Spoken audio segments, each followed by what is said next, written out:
तो इस प्रकार से हम लोग क्या कहते हैं, अतः धारा का मान भी बढ़ने लगता है।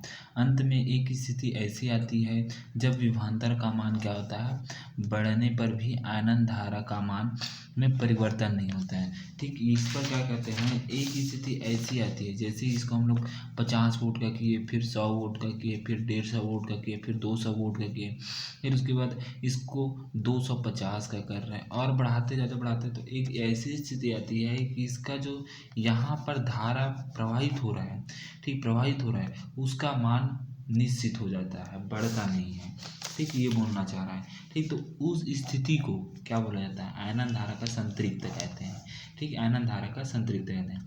ठीक, तो इस प्रकार से इसका डायग्राम बनाया गया है। जैसे कि यहाँ पर देखिए, जैसे जैसे हम लोग विभव को, विभवांतर को बढ़ाते जाते हैं, धारा भी बढ़ते जाता है और एक ऐसी स्थिति आती है जैसे कि यहाँ पर देखिए, सबसे पहले विभवांतर को बढ़ाएं तो यहाँ पर धीरे धीरे धीरे धीरे धारा बढ़ते गए, यहाँ पर एक ऐसी स्थिति आई जहाँ पर क्या हुआ, संतृप्त हो गया, धारा का मान बढ़ता ही नहीं है। ठीक, तो इस स्थिति को संतृप्त भाग कहते हैं।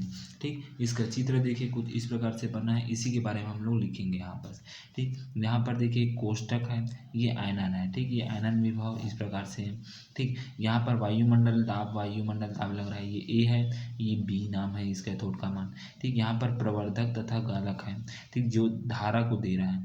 यहाँ पर बैटरी है, यहाँ पर देखिए ये बैटरी है। ठीक, प्लस माइनस, ठीक, प्लस माइनस चार्ज है, जहाँ से धारा इस प्रकार से आता है और इन दोनों पर लगता है, लगकर यहाँ पर क्या पार्टिकल रहता है। ठीक, जिसको गैस का, ठीक, इसी को हम लोग यहाँ पर समझते हैं। ठीक, देखिए यहाँ पर क्या लिखा है, इसी को हम लोग लिखना है। देखिए चित्र में आयनन कोष्ठ की संरचना प्रदर्शित है, इसमें आयनन कोष्ठ की संरचना प्रदर्शित है। ठीक, इसमें एक बेलनाकार धात्विक कोष्ठ सी लगा हुआ है, जिसके अक्ष के अनुदिश एक चालक इलेक्ट्रोड ए और बी है।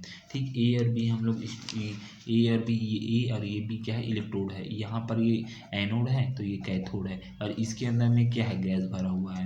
ठीक, तो इस प्रकार से यहाँ पर भरा हुआ है। ठीक, गामा विकिरण के संसूचन के लिए कोष्टक, इसमें क्या किया जाता है, इस विधि में गामा विकिरण की संसूचक किया जाता है। गामा विकिरण की जो गैस है उसको इसमें भरा जाता है। ठीक, कोष्टक में उच्च दाब पर वायु भरी जाती है, उच्च दाब पर वायु भरी जाती है। कोष्टक सी तथा अक्षीय बेलना इलेक्ट्रोड ए बी के मध्य एक प्रतिरोध आर तथा उच्च विभवांतर वाली बैटरी लगा दी जाती है।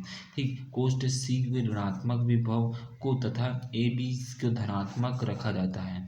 विभवांतर का मान ऐसा रखते हैं कि आयनन धारा संतृप्त हो। प्रतिरोध आर के सिरों पर प्राप्त विभवांतर को प्रवर्धक धारा प्रवर्धित करके गणना की जाती है। ठीक, गणक की जाती है, गणक पर भेज देते हैं। ठीक, यहाँ पर देखते हैं, सबसे पहले यहाँ पास क्या है, ए और बी क्या है, इलेक्ट्रोड है। यहाँ पर सी देखिए, सी एक क्या है, कोष्टक है। ठीक, कोष्टक, इन दोनों पर क्या किया जाता है, इस दोनों पर ए बी को क्या किया जाता है, विभवांतर दिया जाता है और सी पर क्या है, इलेक्ट्रोड रखा होता है। ये हमारे पास बैटरी है और ये हमारे पास प्रवर्धक है।